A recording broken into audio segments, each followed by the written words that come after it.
Boa tarde. Boa tarde. Como a ração é para quem nos promete.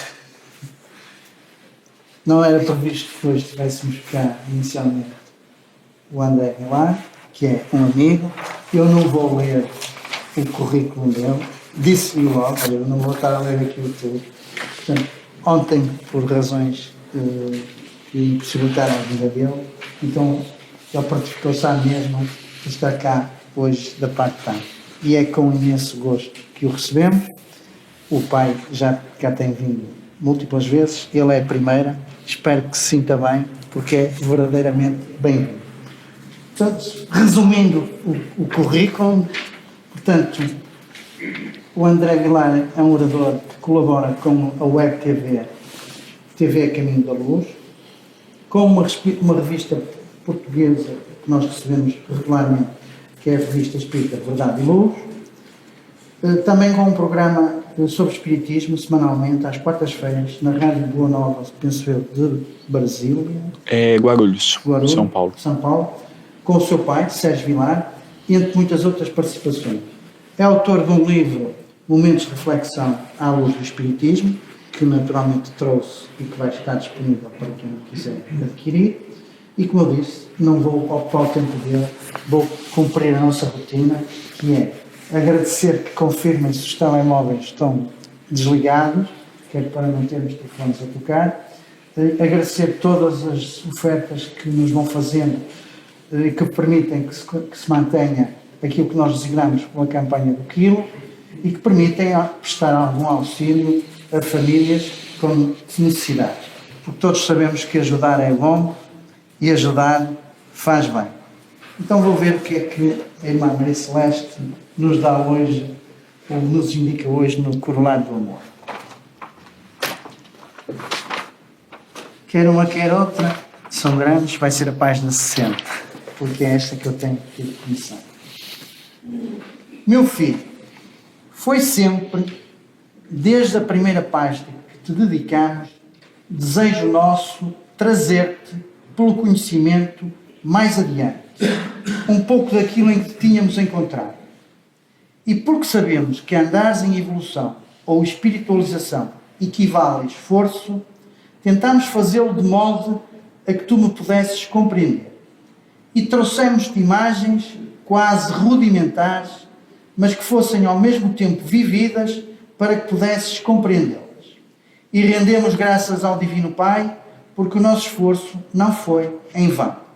E temos notado que em cada uma, ou em cada situação, a tua alma mais se tem aberto para que esse cumprimento que nós mais ambicionávamos e que era a melhoria, sempre a melhoria da tua alma. E lembramos o homem que cuidava do seu pomar. Lembramos a estrada longa e difícil da ascensão, com tantas imagens quantas aquelas que o momento nos ia sugerindo. E lembramos hoje, como não podia deixar de ser, a luta do homem para a conquista do pão perecível para o corpo humano. Do pão perecível, mas conquista inadiável, pois todo homem carece dele para poder manter-se nesse plano físico em que habita. Assim ele vem e com as suas mãos cultiva a terra. Ele faz daquela charneca indócil e agreste o terreno sadio pelo seu esforço, onde pode lançar o abençoado trigo. Mas, quanto se vai perdendo até chegar a hora da colheita, e quanto se vai arruinando até chegar a hora de ser levado para o celeiro.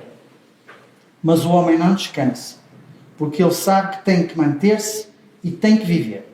E o homem não pode dormir tranquilo enquanto essa colheita não termina e, feitos os seus cálculos, ele possa ver até quanto da sua canseira pode repousar.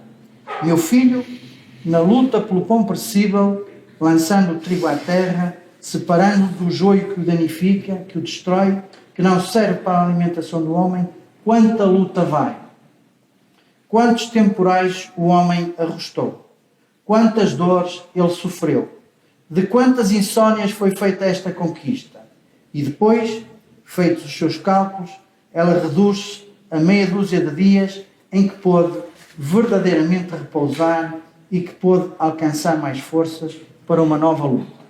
Meu filho, se tão grande é a luta pela conquista do pão perecível, quanto maior e mais insana não tem que ser essa luta que é feita de uma renovação constante pelo caminho de que te falei nas páginas anteriores. Que tremendas lutas!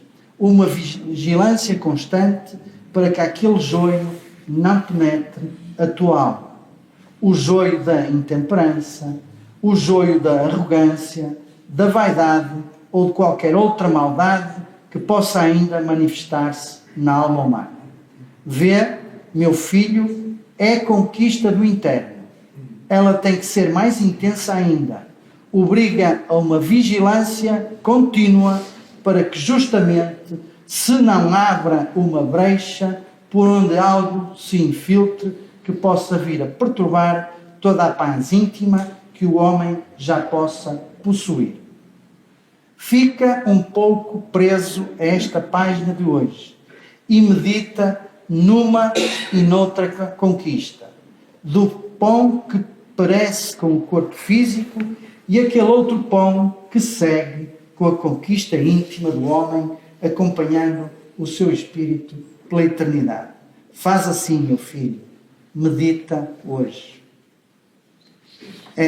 Realmente não nos faltam motivos para meditar. E esta página, por ser longa, acaba por ser pequena, porque nós temos mesmo necessidade disso. Vamos então só agradecer a Deus amoroso e bom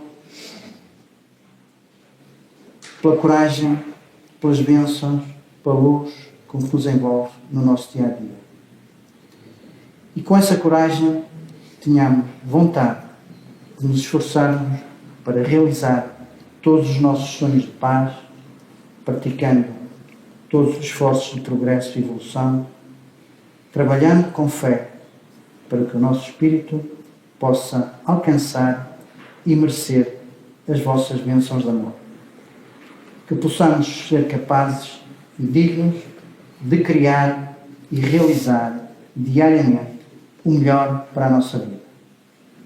Sabemos que os nossos anjos da guarda nos protegem, sabemos que estão junto de nós para que nos possamos sentir serenos até no meio de grandes momentos de agitação. E dessa forma, se nos mantivermos serenos e ligados com os nossos anjos da guarda, optaremos certamente por seguir caminhos corretos, independentemente das circunstâncias que nos possam infligir.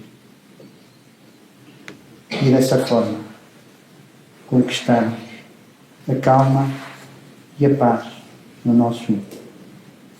Graças te damos, hoje e sempre. Graças a Deus. Boa tarde. Que alegria em estarmos em mais um centro espírita em Portugal, terra que nos recebe com tanto carinho, com tanto amor, com tanto afeto, com tanta gratidão. Hoje no Centro Espírita Caminheiros da Luz, podendo conhecer novos amigos, formar novas amizades, as quais, dentre mais algum tempo, retornaremos ao Brasil, cortaremos o Atlântico, mas levaremos momentos de luz, como que estamos tendo a oportunidade de nos depararmos nesta tarde abençoada. Que Jesus, o nosso amigo de todas as horas, representante maior do nosso abençoado planeta, junto a Deus, o nosso Pai, que eles nos abençoe em mais esta oportunidade de podermos nos encontrarmos numa casa abençoada como esta. quando analisamos o contexto histórico e humano ao longo dos milênios, é muito fácil repararmos o quanto Deus vela por cada um de nós, dando-nos o necessário para refletirmos, analisarmos o quão a vida ela se faz graciosa mesmo com as dificuldades naturais que todos nós passamos. Até o presente momento, espiritualmente falando, a Terra passou por 3 grandes ciclos, a qual Allan Kardec trabalha de uma maneira brilhante e objetiva no 3º livro da codificação kardeciana ou do Pentateuco Espírita, o Evangelho segundo o Espiritismo. E ali nos mostra que a primeira revelação foi a vinda de Moisés, trazendo para o homem primitivo 2 leis, as quais a primeira serviu para o contato de um encarnado para com o outro. Uma lei civil. Uma segunda, que é a lei divina. A primeira lei, a do olho por olho, dente por dente. Muitos, quando folheiam um livro de história, dizem: olha que lei mais atrasada. Olho por olho, dente por dente. Tomei um tapa, tenho direito de dar um tapa no meu semelhante. Para a época, há milênios atrás, foi uma lei moderna. Para os nossos costumes do século 21, que temos a compreensão dos ensinamentos de Jesus, é uma lei ultrapassada. Mas, quando estudamos, aproximadamente 3.500 anos atrás, onde a barbárie, onde o primitivismo falava alto, foi uma lei muito importante para aquela época. E se fizermos uma análise rápida no tempo e no espaço, olho por olho, dente por dente, se tornou na atualidade lei de ação e reação, a qual cada passo que nós damos gera para nós próprios uma reação. E a reação vai ser conforme a ação que nós colocamos em nossa ação. Se nós fizermos uma análise, o que Paulo disse há 2.000 anos atrás, foi o que Moisés disse conforme a sua época comportava, e o que o Espiritismo trabalha hoje, quando Paulo diz que o plantio é livre, mas a colheita tornar-se-á obrigatória. Podemos plantar o que queremos, e o plantio será conforme o nosso plantio será conforme a nossa semeadura, a nossa colheita conforme o nosso plantio. A segunda lei de Moisés que ele trouxe para todos nós é os 10 mandamentos. Só que os 10 mandamentos não eram para a sua época, porque Moisés dirigia um povo itinerante, que não estava preocupado com nada do lado espiritual. Se hoje a maioria da humanidade não está preocupado com o lado espiritual, imagina mais de 3.000 anos atrás. Mas aqueles 10 mandamentos, ele é fundamental para compreendermos que desde aquele momento, Deus jamais nos deixou desamparados. Em cada ciclo espiritual que a vida passou, Deus enviou os seus mensageiros, enviou os seus ensinamentos, enviou as suas leis, porém adaptada a cada momento.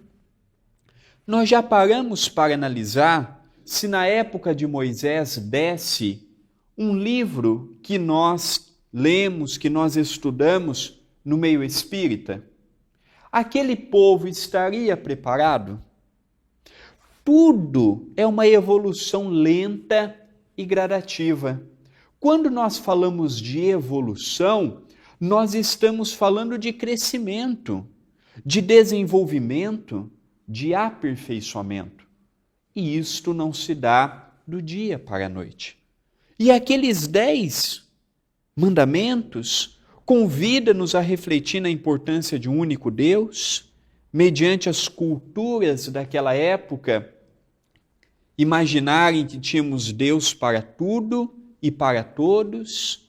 Falava da importância de estarmos juntos com aqueles que nos deu a oportunidade da vida, a importância de dedicarmos um dia na semana em trabalharmos em nome deste Deus, e o que não deveríamos fazer.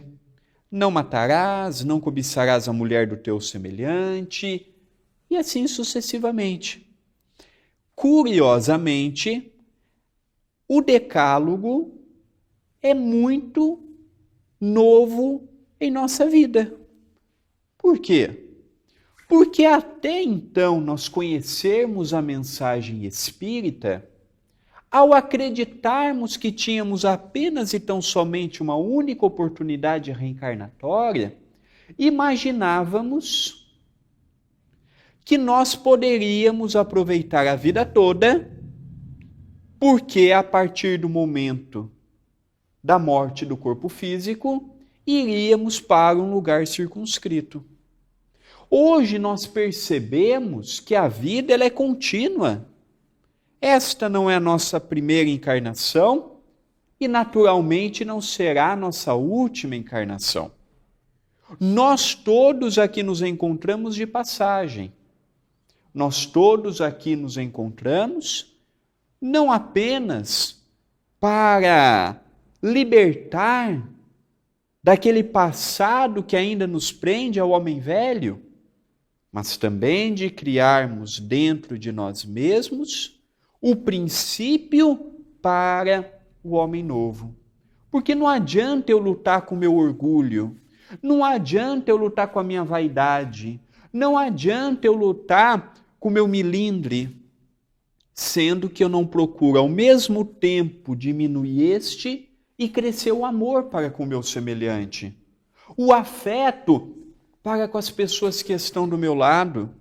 Nós vivemos num mundo em que cada ser humano tem o seu mundo particular, os seus sonhos, os seus desejos, as suas vontades, as suas verdades. E ao mesmo tempo que nós somos convidados ao desenvolvimento das potencialidades que trazemos conosco, nós também não devemos cobrar do nosso semelhante o que às vezes ele não tem condições de nos dar. Por isso que a vida é um grande desafio. Por isso que a vida nos convida, no cotidiano, a colocarmos em prática o que aprendemos aqui. Toda semana, numa casa de paz, de bênçãos, como esta. Então Moisés teve uma importância muito grande para a sua época. Mas foi com o advento de Jesus que a humanidade viu o que até então não tinha visto. A compreensão do que é o amor. A compreensão de que sozinhos eu não saio do lugar. A compreensão de que família não é apenas aquele que está do meu lado, na condição da minha mãe, na condição do meu pai, na condição dos meus filhos, do meu companheiro, da minha companheira ou dos meus netos, mas todos aqueles que eu tenho contato no dia a dia. Amplia-se o modo de ver e vem Allan Kardec, no Livro dos Espíritos, que neste ano está completando agora em abril 160 anos de publicação. Ele é do dia 18 de abril de 1857. E ali nós observamos uma colocação de Allan Kardec quando nos diz: o dia que a humanidade compreender que o amor une, o amor aproxima, o amor ajuda um no desenvolvimento do outro, deixaremos para trás uma fase difícil da humanidade, que é a fase do individualismo. Olha o que Kardec nos disse, que o amor nos ajudará a desenvolver a potencialidade que trazemos conosco, só que muitas vezes sozinhos nos sentimos cansados. Olhamos para um lado, olhamos para o outro, e agora? Por isso da importância de compreender que ao somar com o outro, nós podemos caminhar de uma maneira mais segura. É curioso que Pedro disse: o amor cobre multidões dos pecados. O amor liberta, ao passo que aquele homem que carregamos conosco nos limita. É como se nós andássemos com um travão. Andamos um pouco e aquilo nos limita. O amor não. O amor é andarmos no nosso carro sem os travões estarem puxados. É andarmos sempre para frente, aprendendo sempre uns com os outros. E neste particular, nós lembramos do nosso querido Chico. Chico Xavier, esse quadro aqui atrás, com a sua letrinha, sua dedicatória, sua assinatura. O Chico, certa feita, foi no Carandiru, o maior presidiário, a maior penitenciária que o Brasil tinha há anos atrás. Hoje já não existe mais. E havia mudado o diretor daquela instituição onde ficavam os presos. E o Chico chegou com alguns amigos, pediu para visitar, explicou que todos os anos ali ele estava, ele gostava de ver as pessoas que ali estavam, de abraçar os amigos que ali havia feito nas suas visitas anteriores. E foi uma luta muito grande, porque o diretor disse: mas Chico, você com corpo franzino, pequeno, vem aqueles homens enormes, vão matar você lá dentro. O Chico disse: não, fica tranquilos, não vão não. Foi algumas horas de conversa, até que o diretor deixou, desde que Chico Xavier assinasse um termo de que iria se responsabilizar se algo ocorresse com ele próprio. E assim foi. Foi redigido o termo e ele assinou. E lá era dividido por alas, conforme o crime, conforme a gravidade, conforme os anos da pena que ali eles iriam ficar. E ele foi desde aquela ala que o crime era um crime pequeno, com uma prescrição pequena de duração, até aquele companheiro que recebeu uma pena de 30 e tantos anos e por aí afora. E o jornalista falou: eu quero acompanhar. Eu quero acompanhar esta cena. E ele foi notando que de ala em ala vinham aquelas pessoas até o Chico e de repente as pessoas, muitos deles fortes, altos, chegava para o Chico, ajoelhavam, beijavam o pé do Chico, beijavam a mão do Chico, e o diretor daquela instituição, os jornalistas que estavam acompanhando aquela movimentação toda, não entendeu nada do que seria aquilo. E assim foi. O Chico foi visitando de ala em ala, as pessoas vinham, abraçavam, cumprimentavam, conversavam, e o Chico foi até visitar a última ala. Antes de seguirmos, estou falando muito rápido? Não? A turma do fundo está ouvindo? Então tá bom. Se eu estiver falando muito depressa, vocês me avisem que eu vou um pouco mais devagar, tá bom? Até que ele chegou no final. Chegou no final, cumprimentou todos. O diretor daquela instituição estava admirado por ver a reação de pessoas tão violentas, pessoas tão agressivas. Aquela situação chamou a atenção do diretor e dos jornalistas que estavam acompanhando.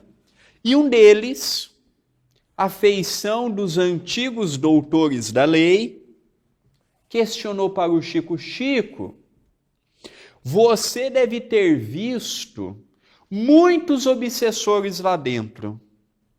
O Chico diz: pois é, meu filho, aquele autêntico mineiro, pois é, meu filho, eu não vi nenhum obsessor.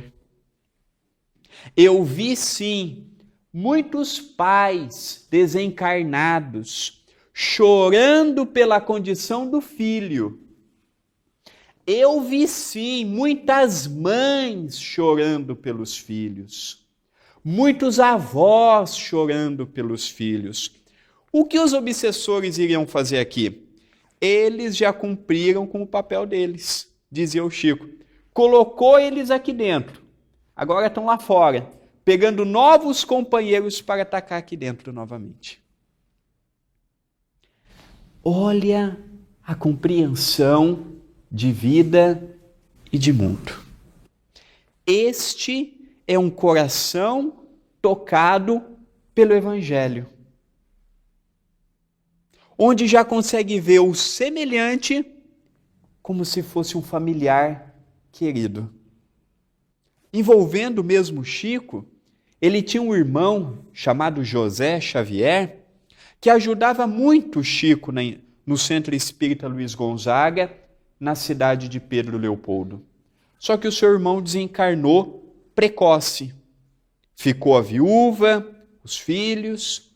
Só que a viúva do irmão do Chico, pouco tempo depois que o seu companheiro desencarnou, ela apresentou um problema, um quadro mental desajustado. E ela foi parar numa casa de saúde mental para o tratamento da mente. E o Chico ia visitar, o Chico chorava muito, muito triste por ver a condição da companheira do seu irmão e sem poder fazer muita coisa. Até que um dia Emmanuel aparece para ele e pergunta: Chico, por que você está desse jeito? Olha a situação da companheira do meu irmão. Está naquela casa de tratamento mental, os filhos pequenos chorando por ela, pedindo por ela. Nós não temos o que fazer. Chico, você já foi naquela instituição visitar muitos doentes. Eu nunca tive você desse jeito. Só porque é a esposa do teu irmão, você acredita que a dor dela é maior do que a dor de um outro ou de uma outra que ali está? Aí nós passamos a entender que a dor, seja de qual natureza for, é uma dor. E nós todos, com o Evangelho de Jesus, começamos a mudar o foco do nosso pensamento. E quando vem a dor bater na porta da nossa casa, nós podemos fazer uma correlação com aquela passagem de Jesus, quando ele nos afirma: o dia que for construir a tua casa, construa sobre a rocha. Porque se construir a tua casa sobre a areia, virão os ventos, as tempestades e colocarão para baixo a tua casa. Mas se fizer um bom alicerce sobre a rocha, erguer bem erguido as paredes, fazer uma boa construção, pode ter certeza que virão os ventos, virão as catástrofes naturais e a tua casa manterá de pé. É a fé. É o acreditar que o que passamos hoje não é obra do acaso. Não é obra do esquecimento divino, ao ponto de muitos poderem dizer assim: o meu sofrimento é maior do que o sofrimento do outro. Todos nós que aqui estamos passamos por momentos difíceis. Seja no quesito financeiro, seja no quesito familiar, seja no quesito profissional, seja no quesito do relacionamento com as demais pessoas. Quem de nós não tem problemas? A dificuldade é o modo que eu lido com o problema. A diferença está se eu me desespero ou não, mediante o problema que eu passei ou que eu estou passando. A vida, ela é feita de fases, muito parecida com o exemplo do relógio. Ora, podemos estar com o ponteiro virado para o 12, andando equilibrados, serenos, em paz conosco mesmo, mas aquela fase pode virar. E podemos estar do outro lado do relógio. Por isso que nós compreendemos o que Kardec disse: sozinhos não saímos do lugar. E a união é ligada pelo amor. A partir daí, o quebra-cabeça da nossa encarnação começa a ser fechado com questões que nós sempre fizemos, que nós sempre questionamos e não tínhamos a resposta. Como, por exemplo, quem somos? Para onde vamos? Por que passamos por esta ou por aquela dificuldade? Quando nós estudamos o livro Missionários da Luz, psicografado pelo Chico, ditado pelo espírito de André Luiz, que ele conta os bastidores de uma reencarnação, nós observamos que os processos reencarnatórios, eles seguem uma lei justa, ao ponto de dar para cada um as dificuldades que os nossos ombros podem suportar. E isto é consolador. Isto é consolador porque tem momentos da nossa encarnação que nós nos sentimos tão sugados pelas dificuldades que estão em torno de nós, que nós questionamos: e agora? Agora, cabe a nós, pela introspecção natural que devemos realizar, observar o que devemos fazer. Aí vem Jesus e nos conta aquela parábola dos trabalhadores da última hora. É o estágio em que nós nos encontramos. Os das primeiras horas vieram, trabalharam, hoje já estão em regiões superiores. A Terra está mudando de faixa evolutiva. Nós não vamos ficar essa pobreza moral a vida inteira. A Terra está muito evoluída no quesito intelectual. Mas a Terra até 100 anos atrás, estava metida em guerra. A Terra, até 100 anos atrás, num paralelo para hoje, até hoje tem governos déspotas. Governos que valorizam uma classe social e deixam a outra. A Terra está mudando aos poucos. E quando vem a parábola dos trabalhadores da última hora, o convite que Jesus fez na sua época é o mesmo que ele nos faz nos dias de hoje. É o trabalho. Quando nós estudamos o que é o trabalho, nós não podemos associar trabalho apenas a rendimentos financeiros.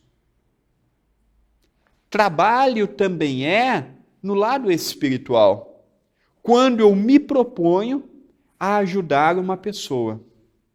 André, financeiramente eu não posso ajudar uma pessoa. Não tem problema. Você pode visitar, levar uma palavra de otimismo, uma palavra de alegria, mudar o quadro mental da pessoa, contando uma história que a pessoa venha a sorrir, contando uma história que a pessoa saia daquele quadro em que estava. Isto é trabalhar. E quando nós falamos de amor, nós temos que associar a caridade, porque é uma dupla que caminha sempre juntas. Amor e caridade, caridade e amor. Não tem como eu praticar a caridade sem colocar amor no que eu estou fazendo. Além do amor, nós já começamos a despertar para a caridade, que em outras palavras é dando que se recebe. É dando que recebemos. André, quanto que eu vou receber? O que você vai receber é proporcional ao que você dá. Quanto nós doamos em atenção para o nosso semelhante? Quanto nós doamos em amor para o nosso semelhante? Quanto nós doamos para o nosso semelhante no aspecto espiritual? Não no aspecto financeiro. Vamos desassociar caridade de ajuda material, de ajuda financeira. Recordo de quando o Chico chegou para ele, um homem muito rico, com muitas propriedades, com muitos bens materiais, com uma situação social privilegiada, mas ele chegou para o Chico como se o Chico fosse a sua última oportunidade de compreender. Ele já passou pelos médicos, pelos psicólogos, psicanalistas, pelos psiquiatras, e ele não encontrava o que ele queria. Ele queria a paz. Ele queria a felicidade. Porque ele se julgava possuir tudo que uma pessoa no seu lugar gostaria de ter.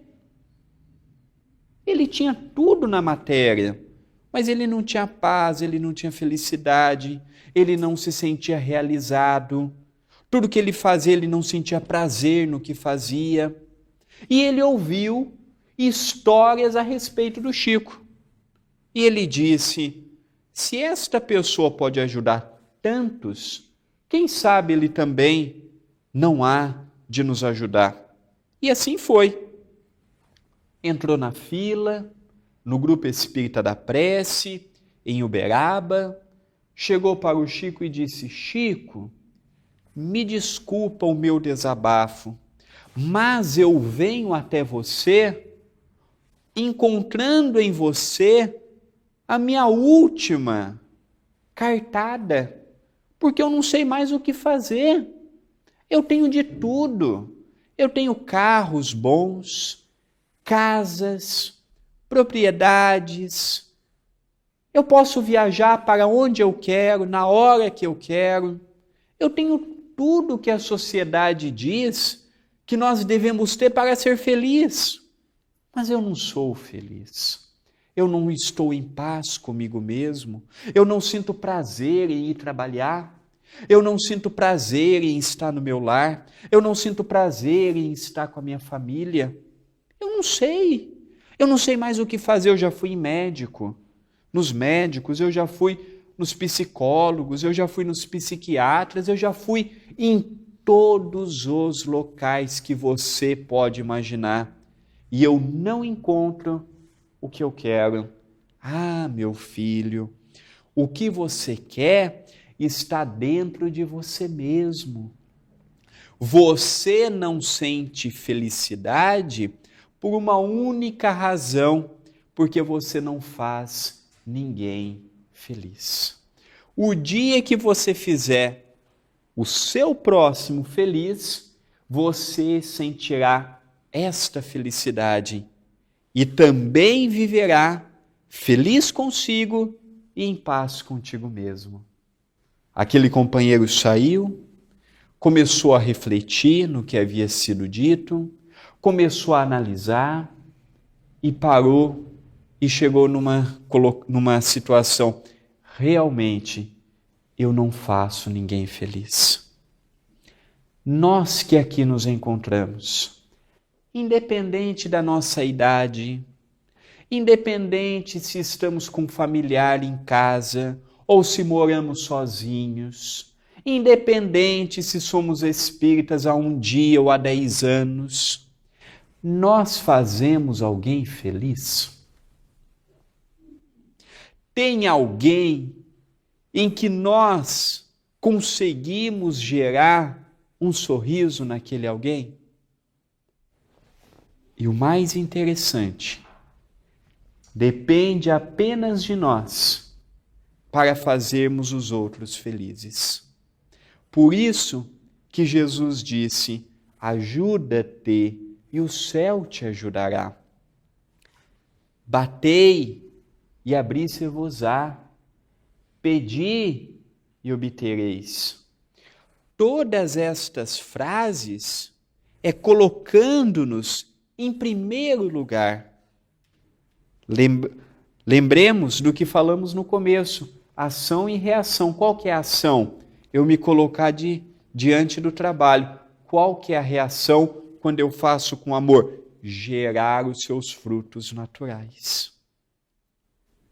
Tudo está em nossas mãos. Nós podemos achar que a palestra não serviu para nada, não nos tocou em nada, é um direito que nós temos. Mas não nos esqueçamos de que Jesus, em todas as oportunidades, realçava o amor. Amar a Deus sobre todas as coisas e ao teu semelhante como a ti mesmo. Amai-vos uns aos outros como eu vos amei. Fazeis aos outros o que gostaria que os outros vos fizessem. Tudo girando em torno do amor. Tudo girando em torno do doarmos. Doarmos sem esperarmos algo em troca.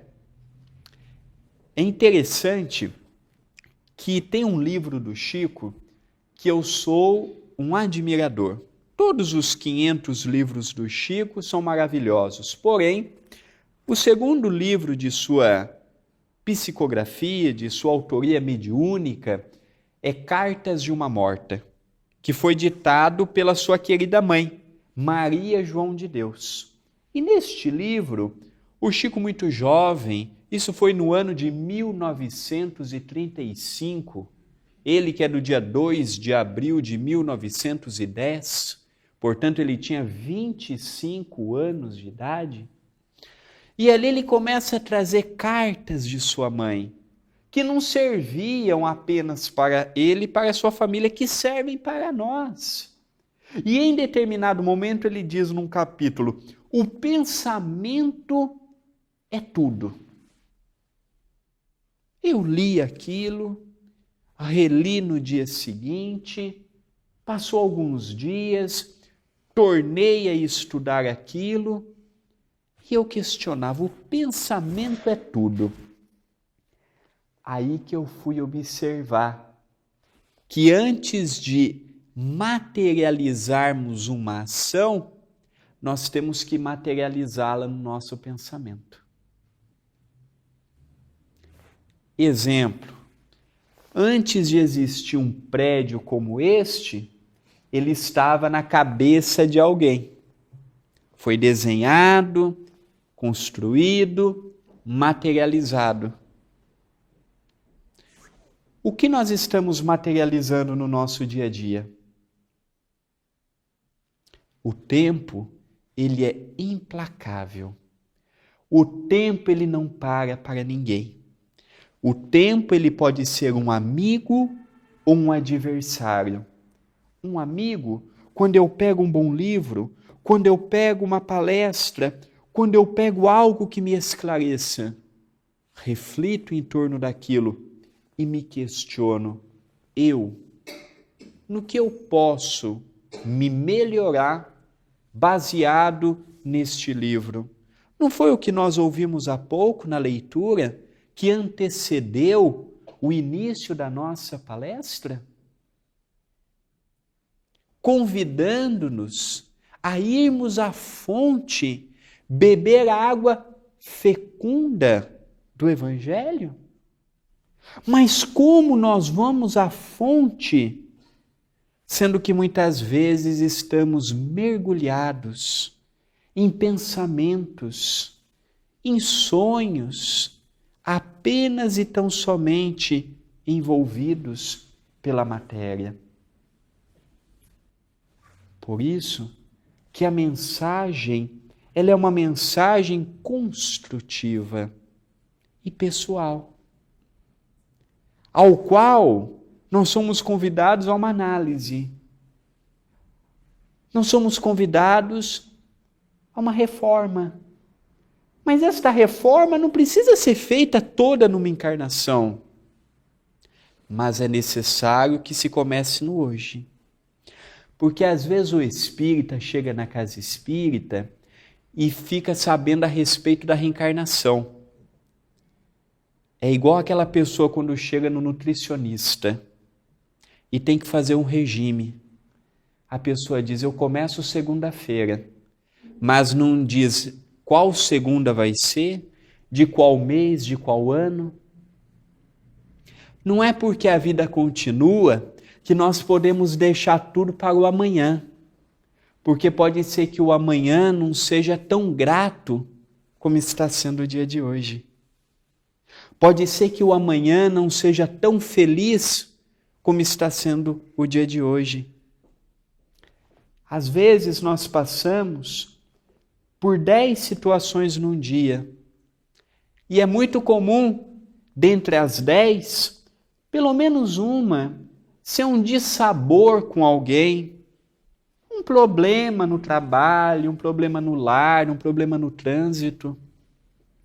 Nós já paramos para notar como geralmente nós pegamos as 9 coisas boas e deixamos de lado e valorizamos o único defeito que tivemos, o único problema que tivemos naquele dia? Como nós seremos felizes sendo que se está sol, nós reclamamos porque está sol, aí chove, reclamamos porque está chovendo, aí vem o verão, está muito quente, vem o inverno, está muito frio. Quando é que está bom para nós? Quando está bom para nós? Se estamos com este, reclamamos porque ele é desse jeito. Se estamos com aquele, reclamamos porque é daquele outro jeito. Nós devemos adaptar ao meio em que vivemos, sem exigirmos que o meio se adeque a nós. Somos nós que devemos acostumar com o meio. Por isso que existe o homem no mundo e o homem do mundo. Nós estamos aqui de passagem, 70, 80, 90 anos. Muitas coisas caminharão conosco. Muitas coisas permanecerão aqui. O que permanecerá aqui? Imóveis, propriedades, poupança, conta corrente, joias. Isso vai permanecer aqui. Ou aqui em Portugal tem caixão com gaveta? Porque se tiver, eu mudo para cá. O caixão aqui tem gaveta? E se tivesse, teria gente que não ia pôr num caixão apenas, ia fazer um apartamento. Para levar o que podia. Se pudesse, até pegaria um pouquinho do vizinho. Igual os egípcios faziam quando desencarnavam os seus faraós, colocavam as pedras preciosas, ouro. Se nós pudéssemos, faríamos igual. O que caminhará conosco do outro lado? Conhecimento. Alguém conhece apenas dormindo? Conhecimento vem de corrermos atrás dele. De que maneira? Lendo. De que maneira? Refletindo. De que maneira? Dialogando conversas de alto nível com o nosso semelhante. Mas quais são as conversas que nós temos no dia a dia? Reclamação. Reclama-se da economia, está em crise, desemprego. Reclama-se dos políticos. Reclama-se de tudo e de todos. Como é que a gente vai poder aprender com uma conversa nesse teor? Vai ligar a televisão, é a crise, é que o político tal roubou tal coisa. O que nós vamos refletir em torno disso? Ouvir uma palestra, ouvir uma mensagem, ouvir algo que possa tocar no nosso coração e nos gerar motivos para refletirmos, para analisarmos. E como nos foi pedido, já estamos caminhando devido ao nosso tempo, fora-nos pedido para contarmos a historieta de uma mata que estava pegando fogo. Estava em chamas.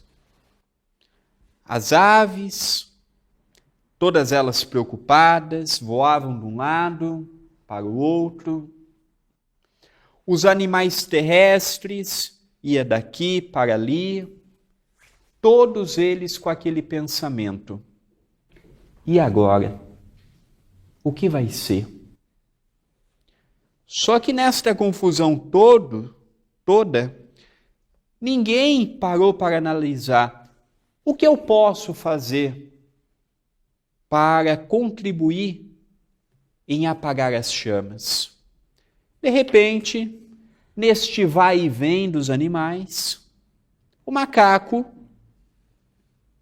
reparou que um colibri ia até o centro da floresta, onde tinha uma lagoa, pegava 2 a 3 gotinhas de água, que é o que o seu biquinho comporta, ia até a chama e tacava.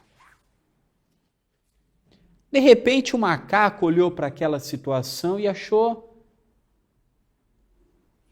que aquilo era algo desnecessário. Porque, na concepção do macaco, o colibri não ia apagar o fogo, só estava perdendo tempo.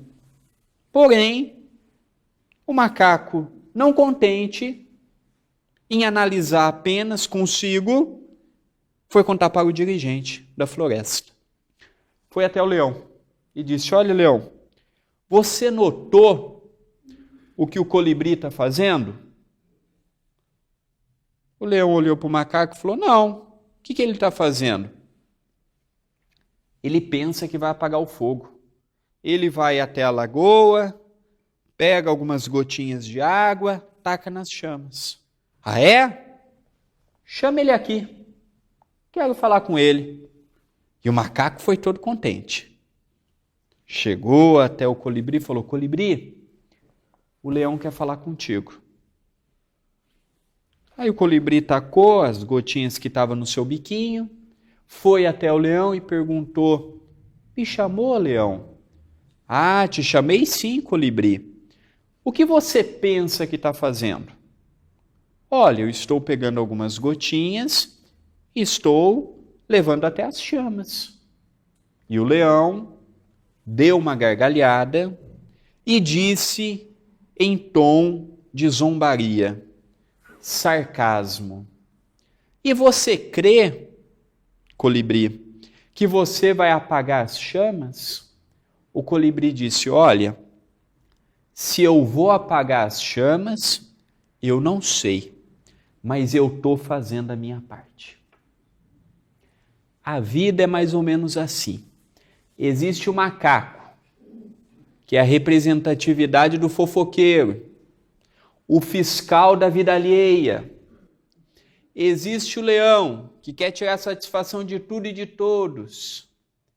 Mas existe também os trabalhadores do Senhor, que se fazem na afeição de pequenos, como o colibri, um passarinho de tamanho insignificante, com um biquinho muito pequeno, procurava fazer a parte dele.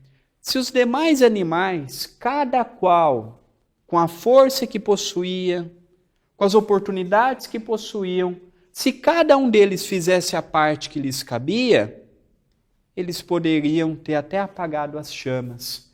Mas como um estava preocupado em olhar o que o outro estava fazendo, eles esqueceram que o seu habitat natural estava em chamas e a sua casa estava desaparecendo. Nas encarnações passadas, nós já fomos muito à feição do macaco e do leão. Hoje que nós somos espíritas, ouvindo a respeito da mediunidade, ouvindo a respeito da reencarnação, ouvindo a respeito do intercâmbio da espiritualidade para conosco, de nós para os mundos espirituais, vamos colaborar mais, vamos apagar mais incêndios no lar, vamos nos calar mais. Certa feita, um casal estava completando 60 anos de casamento. E um jornalista perguntou para a mulher: o que você fez para ficar tantos anos casadas, tantos anos com o seu casamento? Olha, meu filho, em muitas situações eu fui muda, em outras eu fui cega, em outras eu me fiz de boba. A vida é assim também. Se nós não fizermos a nossa parte, deixarmos a do outro para o outro, nós não sairemos do lugar. E olha que serviço tem muito. Nenhum de nós pode se dar ao luxo de falar assim: eu não tenho onde trabalhar espiritualmente falando. Então que nós possamos levar tudo que esta casa de paz, de luz, de bênçãos nos dá, que nós possamos levar até o nosso lar, até o nosso trabalho, quando estamos no carro, dirigindo, quando estamos andando na via pública na condição de um pedestre, levando sempre um sorriso, temos uma palavra de otimismo. Se hoje a situação está difícil, tenhamos confiança que amanhã vai estar melhor. Se hoje a situação está complicada, não nos desesperemos, porque o desespero só piora. Tenhamos ânimo firme para seguirmos adiante, vindo ao nosso encontro, seja qual dificuldade for.